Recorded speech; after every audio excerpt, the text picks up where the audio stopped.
이곳은 프랑스 파리. 한 교실에 학생들이 모여 있는 곳에서 쪽지가 오가고 있습니다. 이 쪽지는 비밀 쪽지예요. 선생님이나 어른들은 알아볼 수 없어요. 한 아이가 자기들끼리 보고 있던 비밀 쪽지를 보여줬습니다. 하지만 어른인 저는 바로 알아볼 수 있었습니다. 그 이유는 바로 한글로 작성되었기 때문이었습니다. 도대체 프랑스 파리에서 무슨 일이 벌어지고 있는 것일까요? 그리고 아이들은 어떻게 한글로 비밀 쪽지를 전달할 수 있는 걸까요? 이 궁금한 이야기 지금부터 함께 알아보시죠. 시작에 앞서 좋아요와 구독 감사합니다. 저는 그날 아침을 지금도 선명하게 기억합니다. 리옹의 7월은 늘 그렇듯 따뜻했고 여름방학 첫날이라는 해방감에 늦잠을 자고 있었죠. 창문으로 들어오는 햇살이 제 침대를 비추고 있었는데 그때 아버지가 제 방문을 살짝 두드리더니 들어오셨어요. 루이야, 너한테 제안이 하나 있어. 아버지는 평소와 달리 조금 진지한 표정이었습니다. 손에는 노란 봉투 하나를 들고 계셨죠. 평소엔 아침 인사도 대충 하고 연구소로 출근하시는 분인데 뭔가 특별한 일이 있나 싶었어요. 한글 캠프에 가보는 게 어떨까? 한글 캠프라는 말을 듣는 순간 솔직히 좀 당황스러웠습니다. 저는 13년 동안 리옹에서 태어나고 자란 평범한 프랑스 소년이었거든요. 친구들과 축구하고 비디오 게임하고 가끔 파리에 놀러 가는 게 제 일상이었는데 솔직히 말하면 처음엔 별로 내키지 않았어요. 프랑스 아이들은 여름에 바다로 가거나 할머니 집에서 뒹굴거리는데 저보고 한국어 공부를 하러 가자니. 게다가 저는 한국어를 거의 할 줄 몰랐거든요. 집에서도 아버지와는 프랑스어로만 대화했으니까. 아빠, 전 한국말 못하는데요. 안녕하세요 정도밖에. 제가 불평 섞인 목소리로 말하자 아버지가 주머니에서 작은 사진 한 장을 꺼내셨어요. 제가 돌잔치 때 입었던 한복 사진이었습니다. 빨간 저고리에 파란 치마를 입고 웃고 있는 어린 제 모습이 신기했어요. 그런 옷을 입었다는 기억조차 없었거든요. 이때 넌 한국 노래를 따라 부르고 있었어. 할머니가 불러주신 자장가를. 아버지의 목소리가 조금 떨리는 것 같았습니다. 루이야, 너도 한국말로 내 비밀을 지킬 수 있었으면 좋겠다. 아빠처럼. 그 말이 가슴 깊숙이 박혔어요. 아버지만의 비밀 언어가 있다는 게. 저는 프랑스어밖에 모르는데 아버지에겐 저와는 완전히 다른 세계가 있다는 느낌이 들었거든요. 사진 속 한복을 입은 제 모습이 자꾸 눈에 밟혔습니다. 마음 한구석에서 뭔가 꿈틀거리는 감정이 있었어요. 호기심일까 아니면 그리움일까? 잘 모르겠지만 거부할 수 없는 끌림이었습니다. 결국 저는 고개를 끄덕였어요. 가볼게요, 아빠. 아버지가 환하게 웃으시며 제 어깨를 토닥여 주셨습니다. 그때는 몰랐어요. 그 캠프가 제 인생을 완전히 바꿔놓을 거라는 걸. 캠프 첫날, 저는 버스에서 내리자마자 압도당했습니다. 프랑스 전역에서 모인 130여 명의 아이들이 한 곳에 모여 있는 광경이 정말 신기했거든요. 유치부 꼬마들부터 제 또래, 그리고 고등학생까지. 모두 저처럼 어색한 표정을 짓고 있었어요. 가장 놀라운 건 이 모든 아이들이 한국어로 대화를 시도하고 있다는 거였습니다. 물론 어색하고 틀린 말투가 많았지만 적어도 저보다는 훨씬 나았죠. 저는 마치 외국인이 된 기분이었어요. 프랑스에서 태어난 프랑스 소년인데도 말이에요. 안녕하세요. 갑자기 옆에서 밝은 목소리가 들렸습니다. 돌아보니 저보다 한 살 어린 것 같은 여자아이가 웃고 있었어요. 곱슬머리에 큰 눈이 인상적인 아이였죠. 저는 수아예요. 파리에서 왔어요. 당신은요? 당신이라는 말이 참 어색했지만 아이가 워낙 자연스럽게 말해서 저도 따라 해보려고 했습니다. 안녕하세요. 저는 루이입니다. 그런데 제 발음이 너무 어색했나 봐요. 수아가 피식 웃더니 말했어요. 루이 오빠, 한국어 처음이에요? 오빠라는 호칭을 들으니 기분이 묘했습니다. 프랑스에서는 그냥 루이였는데 여기서는 루이 오빠가 되는 거네요. 뭔가 새로운 정체성을 얻은 것 같았어요. 네, 거의 처음이에요. 집에서는 프랑스어만 써서. 저희 집도 그래요. 엄마가 한국 분이시긴 한데 바쁘셔서 한국어 가르쳐 주실 시간이 없으셨거든요. 수아의 말을 들으니 조금 안심이 됐습니다. 저만 한국어를 못하는 게 아니었구나 싶어서요. 그때 리옹에서 온 다른 아이들도 다가왔어요. 민준이라는 남자아이와 지원이라는 여자아이였습니다. 모두 어색한 한국어로 자기소개를 했죠. 저는 민준이고요. 리옹 한글 학교 다녀요. 지원이에요. 우리 같은 학교 다니는 거 아니에요? 저는 깜짝 놀랐어요. 리옹에 한글 학교가 있다는 것도 처음 알았거든요. 리옹에 한글 학교가 있어요? 네, 토요일마다 해요. 루이 오빠는 안 다녀봤어요? 제가 고개를 저으니 아이들이 신기하다는 표정을 지었습니다. 저는 점점 더 이상한 존재가 되어가는 기분이었어요. 한국계인데 한국어도 모르고 한글 학교 존재조차 몰랐으니까. 하지만 아이들은 친절했습니다. 제가 어색해하자 천천히 한국어를 가르쳐주기 시작했어요. 루이 오빠, 이거 따라해봐요. 만나서 반가워요. 만나서 반가워요. 제 어설픈 발음에 아이들이 박수를 쳐줬습니다. 처음으로 한국어 문장을 완성했다는 게 신기했어요. 이상하게 뿌듯하기도 했고요. 그 순간 깨달았습니다. 여기서는 한국어가 우리만의 비밀 언어 같다는 걸. 프랑스 사람들은 절대 알아들을 수 없는 우리만의 특별한 말이었어요. 캠프 둘째 날 오후 박 선생님이 특별한 수업을 준비해 주셨습니다. 국궁 만들기와 민화 그리기였어요. 처음 들어본 단어들이었지만 뭔가 흥미로웠습니다. 여러분, 오늘은 조선시대 무사들이 사용했던 활을 만들어 볼 거예요. 박 선생님의 설명을 들으니 가슴이 두근거렸어요. 조선시대라니 마치 영화 속 이야기 같았거든요. 그런데 그게 제 조상들의 이야기였다는 게 신기했습니다. 나무 막대기와 끈을 받아들고 활 만들기에 도전했어요. 생각보다 어려웠습니다. 나무를 구부리는 것부터 쉽지 않았거든요. 옆에서 수아가 도와주며 말했어요. 루이 오빠, 이렇게 천천히 구부려봐요. 몇 번의 시행착오 끝에 드디어 작은 활이 완성됐습니다. 비록 어설프긴 했지만 제가 직접 만든 첫 번째 한국 전통 물건이었어요. 손에 쥐고 있으니 뭔가 특별한 기분이 들었습니다. 와, 진짜 활 같아요. 민준이가 제 활을 보며 감탄했어요. 저도 뿌듯했습니다. 프랑스에서는 절대 만들어 볼 기회가 없었던 거니까요. 다음은 민화 시간이었습니다. 한지라는 특별한 종이 위에 나뭇잎과 꽃을 그리는 거였어요. 한지를 처음 만져보는 순간 정말 놀랐습니다. 이게 종이에요? 너무 부드러워요. 맞아요. 한국 전통종이죠. 천년이 넘어도 썩지 않는다고 해요. 선생님의 설명에 아이들이 모두 감탄했습니다. 저도 마찬가지였어요. 이런 종이가 존재한다는 것 자체가 신기했거든요. 붓을 들고 조심스럽게 꽃잎을 그려봤습니다. 서양화와는 완전히 다른 느낌이었어요.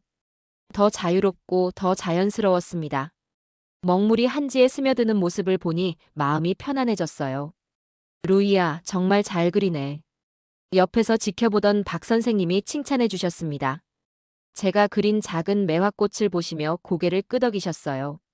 수업이 끝나고 우리가 만든 작품들을 한 곳에 모아 전시했습니다. 작은 활들과 민화들이 모여 있으니 정말 작은 한국 같았어요. 여러분이 만든 이 작품들이 바로 한국입니다. 박 선생님이 우리를 둘러보며 말씀하셨어요. 멀리 떨어진 프랑스에서도 여러분의 손으로 한국을 만들어낸 거예요. 그 말을 듣는 순간 가슴이 뭉클했습니다. 제가 만든 작은 활과 민화가 단순한 공작품이 아니라는 걸 깨달았거든요. 그건 제 안에 잠들어 있던 한국을 깨우는 열쇠 같은 거였어요. 집에 돌아가서 아버지께 보여드리고 싶었습니다. 아버지도 어린 시절에 이런 걸 만들어 보셨을까요? 궁금했어요. 셋째 날 아침, 특별한 역사 수업이 있었습니다. 박 선생님이 칠판에 오래된 사진 한 장을 붙이셨어요. 흑백 사진 속에는 작은 건물과 아이들이 보였습니다. 여러분, 이게 뭔지 아세요? 아이들이 고개를 갸우뚱했어요. 저도 마찬가지였습니다. 그냥 오래된 학교 같아 보였거든요. 이건 1903년 하와이에 세워진 첫 번째 한인학교예요. 박 선생님의 목소리가 조금 떨렸습니다. 그때 우리 조상들은 나라를 잃고 낯선 땅으로 떠나야 했어요. 하지만 가장 먼저 한 일이 뭐였을까요? 바로 학교를 세우는 일이었습니다. 저는 그 말에 깊이 빠져들었어요. 나라 없는 시대에도 학교를 먼저 만들었다니. 뭔가 가슴이 뜨거워졌습니다. 아이들에게 한글을 가르치고 우리가 누구인지 잊지 않게 하려고 했던 거죠. 선생님이 또 다른 사진을 보여주셨어요. 한복을 입은 아이들이 한글을 배우고 있는 모습이었습니다. 루이야, 내 할아버지도 그런 분 중 한 명이야. 갑자기 저를 부르시더니 충격적인 말씀을 하셨어요. 내 할아버지는 1960년대에 프랑스로 오셨어. 그때도 한글을 잊지 않으려고 노력하셨지. 저는 할아버지에 대해 거의 아는 게 없었어요. 제가 어릴 때 돌아가셨거든요. 그런데 할아버지도 저처럼 낯선 땅에서 한국어를 지키려고 애쓰셨다니. 할아버지가 정말요? 그럼 내 아버지가 어떻게 한국어를 배웠겠어? 그제야 깨달았습니다. 아버지의 한국어는 그냥 생긴 게 아니었구나. 할아버지가 물려주신 소중한 유산이었던 거죠. 수업이 끝나고 쉬는 시간에 아버지께 전화를 드렸어요. 아빠, 할아버지 이야기 좀 들려주세요. 갑자기 왜? 할아버지가 프랑스에 오셨을 때 이야기요. 아버지가 잠시 말씀을 멈추셨어요. 그러더니 조용한 목소리로 말씀하셨습니다. 할아버지는 한국에서 힘든 시절을 보내시고 프랑스로 오셨어. 그런데도 매주 일요일마다 나한테 한글을 가르쳐 주셨지. 왜요? 나중에 너한테도 가르쳐 달라고 하시더라. 핏줄은 끊어져도 언어는 끊어지면 안 된다고. 전화를 끊고 나니 마음이 복잡했어요. 제가 단순한 프랑스 소년이 아니었다는 걸 처음으로 깨달았거든요. 저는 할아버지의 꿈을 이어받은 손자였던 거예요. 그날 밤 일기장에 처음으로 한글로 제 이름을 써봤습니다. 어설프긴 했지만 뭔가 특별한 기분이었어요. 할아버지가 보시면 기뻐하실까요? 저는 더 이상 그냥 루이가 아니었습니다. 긴 역사를 품고 있는 루이 샤를이었어요. 캠프 마지막 날을 하루 앞둔 밤이었습니다. 아이들은 잠들기 싫어했어요. 내일이면 헤어져야 하니까요. 저희는 숙소 로비에 모여 앉아 서로의 이야기를 나눴습니다. 루이 오빠, 집에 가면 한국어 계속 쓸 거예요? 수아가 저를 보며 물었어요. 솔직히 확신이 서지 않았습니다. 리옹에 돌아가면 다시 프랑스어만 쓰는 일상이 될 텐데, 과연 한국어를 기억할 수 있을까요? 잘 모르겠어요. 연습할 사람이 없으니까. 우리가 있잖아요. 메신저로 한국어로만 대화해요. 민준이가 신나서 말했습니다. 아이들이 모두 고개를 끄덕였어요. 갑자기 용기가 났습니다. 그때 저도 처음으로 한국어로 긴 이야기를 해보고 싶었어요. 지금까지는 짧은 인사말 정도만 했는데 진짜 제 마음을 표현해보고 싶었거든요. 저는 이번 캠프에서 많이 배웠어요. 어색한 발음이지만 아이들이 조용히 들어줬습니다. 처음에는 한국어가 어색했는데 이제는 특별한 기분이 들어요. 할아버지 생각도 나고. 우와, 루이 오빠 한국어 많이 늘었어요. 지원이가 박수를 쳤어요. 다른 아이들도 따라했습니다. 제가 한국어로 긴 문장을 말한 건 처음이었거든요. 그런데 이상했어요. 한국어로 말하니까 마음이 더 진솔해지는 것 같았습니다. 프랑스어로는 표현하기 어려운 감정들이 한국어로는 자연스럽게 나오더라고요. 수아야. 저는 조심스럽게 수아를 불렀어요. 네, 오빠. 내 이름 정말 예뻐요. 수아가 얼굴을 빨갛게 붉혔습니다. 저도 부끄러웠지만 한국어로 하니까 더 진심이 전해지는 것 같았어요. 고마워요. 오빠도 루이라는 이름 좋아요. 한국 이름도 있어요? 잘 모르겠어요. 아버지께 물어봐야겠어요. 분명히 있을 거예요. 우리 모두에게는 두 개의 이름이 있거든요. 수아의 말이 마음에 깊이 박혔어요. 두 개의 이름이라니. 프랑스에서의 루이와 한국에서의 또 다른 이름. 생각해보니 흥미로웠습니다. 밤이 깊어갈수록 아이들의 대화는 더 깊어졌어요. 각자의 고민, 꿈, 그리고 정체성에 대한 이야기들이 쏟아져 나왔습니다. 한국말로 하면 진심이 더 잘 전해지는 것 같아요. 민준이가 중얼거렸어요. 모두 고개를 끄덕였습니다. 정말 그런 것 같았거든요. 새벽 2시가 되어서야 아이들이 하나둘 잠자리에 들었어요. 저는 마지막까지 남아서 창밖을 바라봤습니다.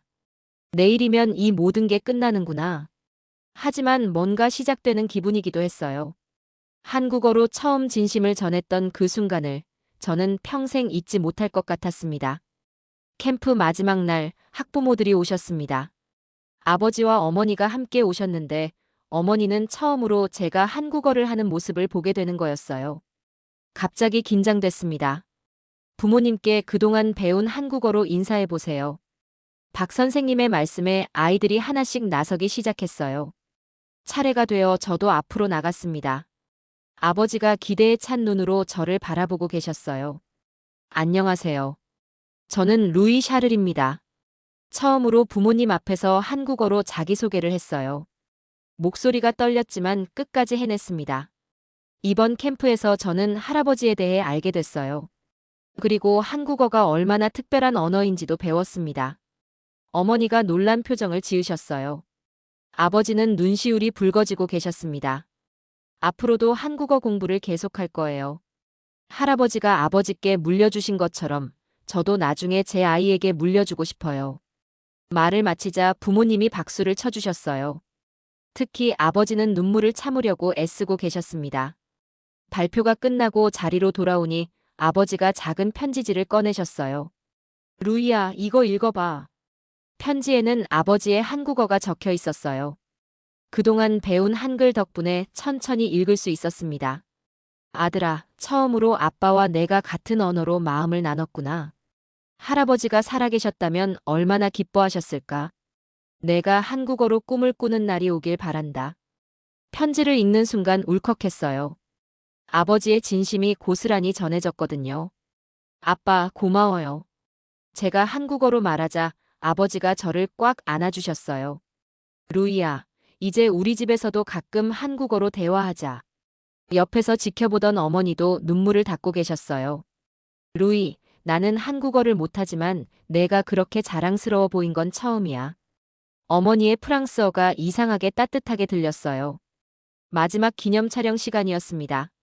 박 선생님이 작은 태극기를 나눠주셨어요. 이제 여러분은 모두 한국어를 할 줄 아는 프랑스 아이들이에요. 자랑스럽게 생각하세요. 부모님과 함께 태극기를 들고 사진을 찍었어요. 저는 처음으로 태극기가 제 것 같다는 생각이 들었습니다. 사진을 찍고 나서 수아네 가족과 인사를 나눴어요. 수아 어머니가 저에게 말씀하셨습니다.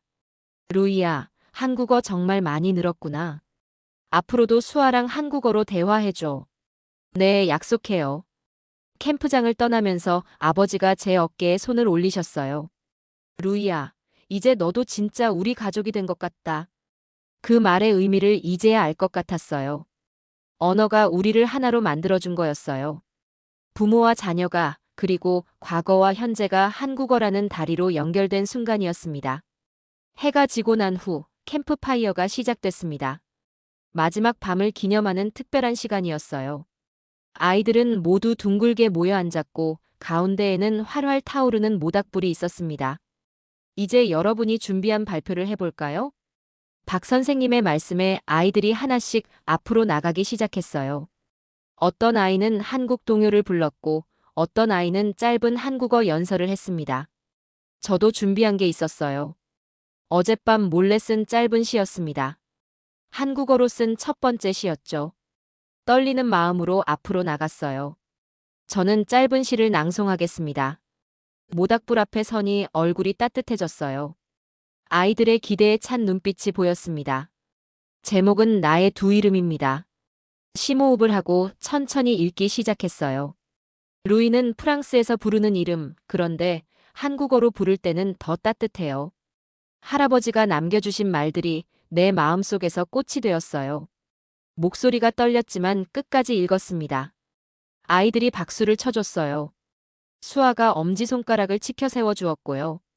자리로 돌아오니 민준이가 속삭였어요. 루이 형, 정말 멋있었어요. 진짜 시인 같았어요. 기분이 좋았습니다. 제가 한국어로 시를 써서 발표했다니 일주일 전만 해도 상상도 못했던 일이었거든요. 발표가 끝나고 자유시간이 됐어요. 아이들은 모닥불 주위에서 마지막 추억을 만들고 있었습니다. 저는 수아와 함께 조금 떨어진 곳에 앉았어요. 루이 오빠, 진짜로 한국어로 비밀을 지킬 수 있게 됐네요. 수아가 웃으며 말했어요. 맞아요. 이제 프랑스 친구들 앞에서 비밀 이야기를 할 수 있어요. 우리만의 암호 같은 거죠? 그런 셈이죠. 우리는 웃었어요. 정말 그런 기분이었거든요. 한국어는 우리만의 특별한 언어가 되어 있었어요. 수아야, 이거 받아. 저는 주머니에서 작은 종이를 꺼냈어요. 어젯밤에 정성스럽게 쓴 수아의 이름이었습니다. 한글로 또박또박 써놓았죠. 우와, 제 이름이에요. 글씨 예쁘게 썼네요. 수아도 자신의 이름을 받아보더니 기뻐했어요. 저도 오빠 이름 써드릴게요. 수아가 종이에 루이 샤를이라고 한글로 써주었어요. 제 이름이 한글로 쓰여 있으니 뭔가 더 특별해 보였습니다. 나에게 한글은 별명 같은 거예요. 제가 중얼거렸어요. 별명이요? 네. 아무도 모르는 나의 진짜 이름 같아요. 수아가 고개를 끄덕였어요. 맞아요. 프랑스에서는 우리가 특별한 거예요. 두 개의 언어를 아는 아이들이니까. 모닥불이 점점 작아지고 있었어요. 캠프의 마지막 밤도 끝나가고 있었습니다. 하지만 이상하게 아쉽지 않았어요. 뭔가 새로운 시작 같은 기분이었거든요. 프랑스 땅에서 들리는 또렷한 한국어 목소리들. 그 울림이 제 가슴속에 계속 남아있을 것 같았습니다. 캠프가 끝나고 한 달이 지났습니다. 리옹으로 돌아온 일상은 예전과 비슷했지만 제게는 모든 게 달라져 있었어요. 가장 큰 변화는 제 안에 한국어가 살아 숨쉬고 있다는 거였습니다. 개학 첫날 담임 선생님이 여름방학 경험을 발표하라고 하셨어요. 저는 특별한 걸 준비했습니다. 저는 한국어를 배웠습니다. 교실이 조용해졌어요. 친구들이 신기하다는 표정으로 저를 봤습니다. 안녕하세요. 저는 루이 샤를입니다. 한국어로 자기소개를 하자 친구들이 박수를 쳤어요. 이 언어는 제 할아버지가 쓰시던 언어예요. 그리고 이제는 제 언어이기도 합니다. 발표를 마치고 자리로 돌아오니 옆 친구가 속삭였어요. 루이, 너 정말 멋있다. 나도 할아버지 언어 배우고 싶어. 집에서도 변화가 있었어요.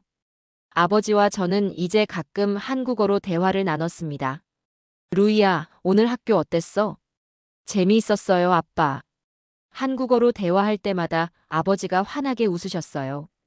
약속대로 캠프 친구들과 메신저로 한국어 대화를 계속했습니다. 수아, 민준, 지원이와 거의 매일 메시지를 주고받았어요. 루이 오빠, 오늘 뭐 했어요? 학교에서 한국어 발표했어요. 친구들이 신기해했어요. 캠프에서 만난 비밀 언어가 일상에서도 계속 이어지고 있었거든요. 어느 날 아버지가 특별한 선물을 주셨어요. 할아버지의 오래된 일기장이었습니다. 이거 할아버지가 쓰시던 일기야. 한국어로 되어 있어. 노트를 펼쳐보니 할아버지의 한글이 가득했어요. 아직 다 읽을 수는 없었지만 몇 개 단어는 알아볼 수 있었습니다. 아들, 프랑스, 한국어. 아빠, 이거 언젠가 다 읽을 수 있을까요? 물론이지. 넌 이제 시작한 거야. 그날 밤 저는 처음으로 한국어로 일기를 써봤어요. 오늘 할아버지 일기를 받았다. 언젠가 다 읽고 싶다. 한국어는 내게 할아버지와 만나는 문이다. 캠프가 끝난 지 2달이 지났습니다. 한국어는 제게서 사라지지 않았어요. 오히려 더 깊이 뿌리내리고 있었습니다. 저는 이제 확신해요. 나는 2개의 나라에 속했고 2개의 언어로 꿈을 꿉니다.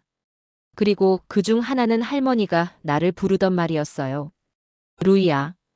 그 따뜻한 부름이 제 가슴 속에서 계속 울리고 있습니다. 지금까지 자랑스러운 우리 이야기 시청해 주셔서 감사합니다.